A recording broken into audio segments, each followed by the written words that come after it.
trivia ako dyan sa kantang Ayan, yan. Yung mga Okay. gusto natin, yung mga Ayun, nakikinig dyan. Yes, correct. Anong trivia na yun? Alam mo, Kim, hindi talaga siya yung original na ka-duet ko dito. Oh. Ooh. Sino? Hindi ko man pwedeng banggitin. Kilalang kilala ninyo. Okay. Hindi siya sumipot sa mismong recording. But, Dami na no, baka may pinagdaanan sa buhay Pwede, niya. oo. But, you know, hindi nag-materialize.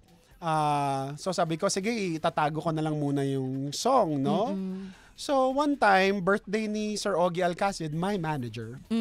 Kaharap ko si Miss Regine, tapos yung handler ko, parang, Pap, na-share mo na ba? Sabi ko, yung alin?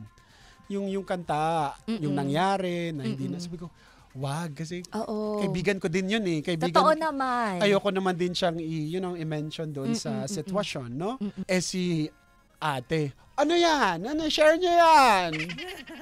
Ayan na, dito na nagsimula. And Doon then, nagsimula. Tapos biglang sabi ni Mr. Reg, o di ako na lang mag-record. Ay, panalo. Ito pa sabi niya, Kim. Ano pa? Sabi niya, ito lang naman kung gusto mo akong kaduet. Sinong...